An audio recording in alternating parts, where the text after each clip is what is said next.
Iran Israel cease fire, तारीख का एक नया मोड़।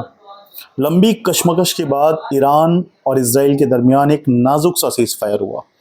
नाजुक सा इसलिए कह रहा हूं क्योंकि सीज फायर होने के बाद भी इजराइल और ईरान दोनों की तरफ से अटैक्स देखे गए। दुनिया के लिए ये एक सुकून का लम्हा हो सकता है, लेकिन जो लोग तारीख पर निगाह रखते हैं, जो लोग हिस्ट्री को पढ़ते लिखते रहते हैं, उनके लिए ये तफक्कुर का वक्त है। बहुत गहराई से सोचने का वक्त है कि क्या सिर्फ न्यूक्लियर वेपन अपनी सिक्योरिटी का एक पैमाना बन चुका है। जिसके पास न्यूक्लियर वेपन्स होंगे, क्या सिर्फ वही मुल्क, वही देश, वही कंट्री सिक्योर है? The best example is North Korea. Nobody wills to attack on North Korea. क्या रीज़न है? Nukes obviously. आज को समझने के लिए हमें कल से गुजरना पड़ेगा। ईरान एक तहजीबी कुदरत रखने वाला मुल्क, एक ममलिकत जिसका वजूद 2000 साल से ज़्यादा पुराना है। कुछ तो मानते हैं कि ईरान का वजूद 3000 साल से ज़्यादा पुराना है। हर दौर में दबाव, साजिश, मुदाखलत का निशाना बना रहा ईरान। 1953 में जब मोसादेक की हुकूमत का इख्तिलाफ और उसका तख्ता पलट कर दिया गया, तो उसके बाद तवील पाबंदियाँ लगाई गई। रज़ा शाह पहलवी को जिस वक्त अमेरिका ने ईरान के अंदर इस्टेब्लिश किया, ईरान हमेशा अमेरिका का चहेता बना रहा। ईरान ने हमेशा से एक मुकम्मल कौमियत का पैगाम दिया है, मगर हर बार उसकी रवानी रोक दी गई। इज़राइल एक निज़ाम तसलसल से उतरा है। Israel after the age of diaspora, जिसको हम कहते हैं हिंदी में या उर्दू में कि एक ऐसा दौर जो भटकने का दौर रहा हो, जिसमें आप दर दर भटक रहे हो। एज ऑफ डायस्पोरा, एक ऐसा दौर से हम गुजरे हैं जिसमें हमें कोई घर नहीं मिला, जिसमें हमारी कोई पर्टिकुलर जगह नहीं थी, जिसमें हम दर दर भटकते रहे, जिसमें हम घेटोस के अंदर रहते रहे। इजराइलीज उसको एज ऑफ डायस्पोरा कहते हैं। लेकिन उसकी पहचान बनी एक महफूज और मजबूत हथियारों के ज़रिए। अमेरिका, ब्रिटेन, फ्रांस, जर्मनी, सब ने इजराइल को जितना ताकतवर हो सकता था उतना ताकतवर बनाने की कोशिश की है। 1948 से जब से इजराइल वजूद में आया है, अमेरिका और मगरिब की यानी कि वेस्ट की तमाम खुली हिमायत उसको हासिल हुई है। उसे एक आला अस्करी कुदरत बनाकर रख दिया गया, उसे एक बेहतरीन फ़ौजी निज़ाम के अंदर ढाला गया, उसको दुनिया के बेस्ट वेपन्स फराहम किए गए, उसको दुनिया के वो डिफेंस सिस्टम्स दिए गए जिनके बारे में एनालिस्ट बैठकर पानी पी पी कर ये बातें किया करते थे कि इजराइल के अंदर एक चिड़िया पर नहीं मार सकती। ये बात सच है कि इस जंग के अंदर ईरान ने ये दिखाया कि अगर आपके अंदर ताकत, हिम्मत, हौसला और आपके अंदर अगर इंटेलेक्ट है, तो आप जंग के अंदर इजराइल के पास बेस्ट डिफेंस सिस्टम होने के बावजूद उसके अंदर आप हमला कर सकते हैं। No doubt Israel has the best military defence, no doubt Israel has the best allies of the world. America से ज़्यादा ताकतवर कौन हो सकता है? लेकिन फिर भी छोटे से ईरान ने दुनिया को ये दिखाया कि अगर आपके अंदर अज़्म हो, अगर आपके अंदर हौसला हो, अगर आप अपने लैंड को, अगर आप अपनी कंट्री की सॉवरेंटी को बरकरार रखने के लिए हिम्मत, ताकत, और अगर आप सच्चे हैं, अगर आप ईमानदार हैं, अगर आपके अंदर खोट नहीं है, अगर आपकी नीयत में खोट नहीं है, तो आप पूरे मुल्क को एक लीडर के पीछे खड़ा कर सकते हैं।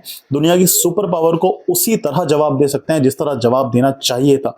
कोई इस बात की उम्मीद नहीं कर सकता था कि ईरान जैसा छोटा मुल्क अमेरिका के एयर बेसिस पर अटैक करेगा, लेकिन ईरान ने वो जवाब दिया और उसके बाद अमेरिका ने सीज फायर का ऐलान भी कर दिया, जो एक अपने आप में शॉकिंग न्यूज़ हो सकती है। कम से कम मेरे जैसे इंसान के लिए तो ये बहुत शॉकिंग न्यूज़ है। मैं सोच रहा था कि अब जंग शायद बढ़ जाएगी, लेकिन ट्रंप साहब का वहाँ से ऐलान आता है कि अब शांति का टाइम है। हो सकता है उन्होंने लेट सोचा कि शांति का समय उनके हिसाब से लेट आया हो। खैर आया, ये बहुत राहत भरी सांस की बात है। खैर, जबकि ईरान हर इंटरनेशनल मुआहिदे का हिस्सा है, एनपीटी जिसको हम नॉन प्रोलिफेरेशन ट्रीटी कहते हैं, एनपीटी जिसको हम नॉन प्रोलिफेरेशन ट्रीटी कहते हैं, उसका हिस्सा भी ईरान बना रहा है। अभी तक तो यकीनन ईरान है, अभी ईरान ने उसको कंडेम किया है। इजराइल एनपीटी का हिस्सा नहीं है, ना ही इजराइल अपने यहाँ पे कोई औचक निरीक्षण तो छोड़िए, रेगुलर इंक्वायरीज और इंस्पेक्शंस भी करवाता है। गज़ा के अंदर, दमेस्कस के अंदर जो स्ट्राइक्स हुई हैं, जो साइबर अटैक्स हुई हैं, कासिम सुलेमानी का जो असैसिनेशन हुआ है, ईरान के ऊपर जो अटैक्स हुए हैं, ये जंग ज़मीन पर नहीं लड़ी गई है, ये जंग सयाओं में लड़ी गई है, हवाओं में लड़ी गई है, साइबर अटैक्स के ज़रिए लड़ी गई है, जनरल्स को मार के, साइंटिस्ट को मार के लड़ी गई है, स्पाइस के को एक दूसरे की कंट्रीज के अंदर उनको स्टैब्लिश करके वहाँ से अंदर उनके जो बेसिस थे उन्हीं के थ्रू अटैक्स कराए गए हैं। ये शायद दुनिया ने पहली बार देखा कि जब आप नॉन कांटेक्ट अटैक, जिसमें आपको 1-to-1 कांटेक्ट नहीं करना पड़ता है, उसमें आप एक सुपर पावर से जाके भिड़ जाते हैं और उनको एक तरह से आप घुटनों पे लाके खड़ा कर देते हैं। वो सुपर पावर आपके पास खुद आके कहती है कि आप सीज फायर कर लीजिए। Nobody can expect this. America भला ये बात ईरान जैसे छोटे मुल्क से जाके क्यों कहेगा कि आप सीज फायर कर लीजिए? यानी कि कहीं ना कहीं ईरान के पास वो कुव्वत है, ईरान के पास वो ताकत है, ईरान के पास वो हिम्मत है, जिससे अमेरिका को भी लगा कि ये जंग शायद लंबी खिंच सकती है। और इस वक्त दोस्तों अमेरिका इस कंडीशन में नहीं है कि उसके आर्मी के ताबूत अमेरिका में जाएं और अमेरिकन मीडिया के अंदर अमेरिकन गवर्नमेंट के खिलाफ एक प्रोटेस्ट ना बर्पा हो जाए। वहाँ के लोग इस बात को मानने के लिए तैयार नहीं है कि हम किसी दूसरे मुल्क में जाके, दूसरी कंट्री में जाके अपने लोगों को क्यों गंवाएं, अपनी आर्मी के जवानों को क्यों शहीद करवाएं, जो हमारा खून पसीने की कमाई है, जो हमारे एसेट्स हैं, हम उनको क्यों बर्बाद करें वहाँ पे जाके? हमारे टैक्स के पैसे से कोई दूसरी कंट्री हम क्यों वहाँ पे जाके लड़ाई करें? और ये बहुत बड़ा रीज़न था कि अमेरिका को अफगानिस्तान से वापस आना पड़ा बिना किसी ऑब्जेक्टिव को हासिल किए। अब 13 अप्रैल 2025 में जब इसराइल ने ईरान के दिल में हमला किया, तो वो सिर्फ एक मिलिट्री मूव नहीं थी, बल्कि एक, आप उसको कह सकते हैं कि सरहदें लांघने वाला पैगाम था। इसराइल ये दिखाना चाहता था कि हम ईरान के अंदर घुस के जब चाहे तब अटैक कर सकते हैं। शायद इसराइल को ये बात नहीं पता थी कि जो पलटवार होगा वो बहुत ज़बरदस्त होने वाला है। शायद इसराइल ने यहाँ पे मिस कैलकुलेशन ये किया कि उसको लगा था कि ईरान शायद 1-2 सिंबॉलिक अटैक करेगा और उसके बाद ईरान चुपचाप बैठ जाएगा, जैसे उसने पहले अक्सर किया था। लेकिन इस बार ईरान का जवाब तंजीमी, ईरान का जवाब बहुत ऑर्गेनाइज्ड, ईरान का जवाब इंतबा के साथ, पेशगी इंतबा के साथ और निशाना बंदी में बेमिसाल था। इसराइल अमेरिका दोनों को शौक लगा। उसने ताकत के साथ साथ एक इंटेलेक्ट भी देखा। उसने देखा कि ईरान स्ट्रैटेजिकली ना कमज़ोर है, ईरान के पास मिसाइल्स का जितना स्टोरेज है वो शायद उनकी इमेजिनेशन से ज़्यादा था। और आज दुनिया का सोचने का तरीका बदल गया। दुनिया के पैनलिस्ट, दुनिया के एनालिस्ट जो ये कहते थे कि इजराइल के डिफेंस सिस्टम को कोई नहीं भेद सकता, इजराइल के डिफेंस सिस्टम को कोई पेनिट्रेट नहीं कर सकता, आज पूरी दुनिया ये कहती है कि ये मामूली निकला। आज पूरी दुनिया कहती है कि अगर आप थोड़ा सा स्ट्रैटेजिकली दिमाग लगाएं और अगर आप रिसर्च एक्सपर्ट्स और एम्यूनिशन के एक्सपर्ट्स, आर्म्स एक्सपर्ट को अगर आप बैठा के पूछे, तो वो आप आज की डेट में वो कम से कम यही कहेंगे कि it's not impossible to penetrate the Israeli defence system, even American defence system. आपसे 2 महीने पहले अगर आप उनसे ये बात पूछते तो वो शायद आपसे ये कह सकते थे कि नहीं, it is very very difficult, आपको बहुत एफर्ट्स लगाने पड़ेंगे, आपको शायद ये नेक्स्ट टू डिफ़िकल्ट चीज़ है, इम्पॉसिबल तो नहीं बट बहुत डिफ़िकल्ट है। आज की डेट में अगर आप उनको बैठा के ये बात पूछेंगे तो वो आपसे कहेंगे नहीं, it can be happen, it's not that impossible. So मज़ामीन और माहिर कह रहे हैं कि ईरान की हर हरकत, चाहे मुखालफत में हो, अक्सर जवाबी रफ्तार की होती है। इसराइल के पास दुनिया के बेहतरीन असलाबंदी निज़ाम है, इसराइल के पास दुनिया के बेहतरीन ऑर्गेनाइज्ड वेपन्स हैं। उसके गैर कानूनी कदम पूरी दुनिया ने देखे, चाहे वो गज़ा में हो, चाहे वो मिडिल ईस्ट में हो, चाहे वो दूसरी लेबनान जैसी कंट्री में पेजर अटैक्स हो, चाहे वो वेस्ट बैंक में हो, लेकिन किसी ने उसको रोकने की कोशिश नहीं की।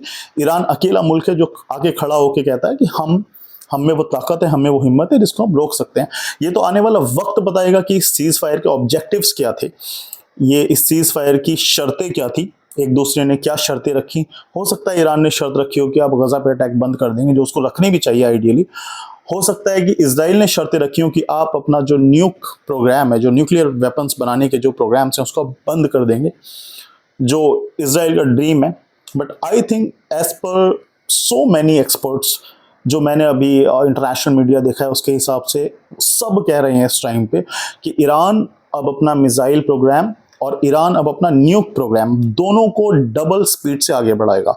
हो सकता है 4-6 सालों में हम देखें कि ईरान न्यूक वेपन्स को दुनिया के सामने लाकर रख दे, वो अपने एक्सपेरिमेंट्स दिखा दे और वो कह दे कि हमारे पास अब न्यूक्स हैं। और हो सकता है, एक्सपर्ट्स ये मान रहे हैं कि हो सकता है ये ईरान के लिए सबसे सेफ कदम रहेगा, सबसे सेफ स्टेप रहेगा कि अगर वो ये दिखाए कि उसके पास न्यूक्स है तो नॉर्थ कोरिया की तरह शायद ईरान पे भी कोई उसके बाद अटैक नहीं करेगा। खैर, ये सीज फायर एक इंतहाई ज़रूरी कदम था।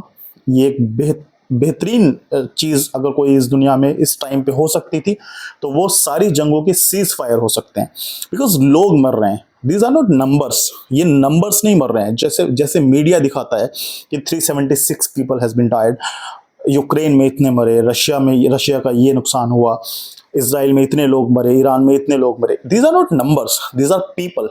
लोग मर रहे हैं। अगर वो एक भी मर रहा है, चाहे वो इसराइल की साइड से मर रहा है, चाहे वो ईरान की साइड से मर रहा है, these are civilians, these are people. और जो लोग मर रहे हैं उनके घर वालों से जाके पूछे, उनके रिश्तेदारों से जाके पूछे, उनके चाहने वालों से जाके पूछे कि उस इंसान की वैल्यू क्या थी। जब एक इंसान घर से जाता है, जब किसी भी हमले में जाता है तो वो पूरा घर सदमे में जाता है। सो लोगों के लिए नंबर्स हो सकते हैं, मीडिया के लिए नंबर्स हो सकते हैं, बट आपके लिए नंबर नहीं होने चाहिए। आपके लिए इंसान इंसान की तरह देखा जाना चाहिए। आपके लिए हर इंसान की जो कीमत है वो इंसान की कीमत के हिसाब से लगनी चाहिए, चाहे इजरायली हो चाहे वो ईरानियन हो। These are the people. So we should pray for all the wars, they should be stopped immediately. ये अच्छा हुआ कि ईरान इसराइल का जो वॉर था ये रुक गया, शायद अमन का पहला पैगाम है। आई होप कि यूक्रेन और रशिया के साइड से भी कोई ऐसी ही खबर आए। और बराबर का मयार तभी हासिल होगा जब ईरान जैसी आवाज़ों को वेस्ट की मीडिया में वैसे ही उसी तरीके से रखा जाएगा जैसे वेस्ट की मीडिया इसराइल की आवाज़ को रखती है। आई थिंक अमेरिका जैसी कंट्री पे तो ये लाजिम होता है कि वो पीस कीपर की तरह काम करे। जब आपके पास बहुत पावर होती है तो और आप एक साइड जाके खड़े हो जाते हो ना, तो शायद फिर आप ज़बरदस्ती करते हो। जब आप बहुत पावरफुल होते हो, जब आप सबके बॉस बनने लायक होते हो, जब आपके पास इकोनॉमिकली आर्म्स, एम्यूनेशन, टेक्नोलॉजी सब पीक पे होती है दुनिया के अंदर, तो आपको बैलेंस बनाना चाहिए। आपको किसी एक की साइड नहीं लेनी चाहिए, आपको सच की साइड लेनी चाहिए, आपको हक की साइड लेनी चाहिए। ज़रूरी तो ये था कि इसराइल ने पहले अटैक किया था, अमेरिका को इसराइल को रोक देना चाहिए था, लेकिन ऐसा नहीं हुआ। 12 दिन के बाद, 11 दिन के बाद तो यही हुआ। उसके बाद तो ऐसा ही हुआ ना, अमेरिका को रोकना पड़ा इसराइल को। उसने सिंबॉलिक अटैक किया, B2 बॉम्बर से बॉम्ब्स गिराए, 3000 किलो से ज़्यादा का बम था। उसने वो इस्फहान में गिराया, उसने वो फरदौव में गिराया, लेकिन आखिर में उसको रोकना पड़ा और रोकना चाहिए था। आई एम नॉट सेइंग कि उसने किसी दबाव, जो भी रीज़न रहा हो, लेकिन ये अच्छा हुआ कि उसको रोकना पड़ा। सो आगे हम देखेंगे कि इसके आगे के डेवलपमेंट्स क्या है। ईरान ने आई थिंक जिस हिम्मत का और जिस इंटेलेक्ट का मुजाहिरा किया है कि हम स्ट्रेट ऑफ हॉर्मोज को रोक देंगे, पे आवाजाही रोक देंगे, हम अगर ये करेंगे तो दुनिया का 30% जो ऑयल एक्सपोर्ट है, ऑयल इंपोर्ट एक्सपोर्ट है, वो रुक जाएगा। These were the major economic strike we can say. So बहुत सारी चीज़ें हुई हैं। आगे ये वीडियो ज़्यादा लंबा हो जाएगा अगर इसमें मैं ऐसे ही बात करता रहूँगा। आगे हम फिर बात करेंगे। तब तक के लिए आप देखते रहिए इनसाइट विद सैफ। जय हिंद, जय भारत, शुक्रिया।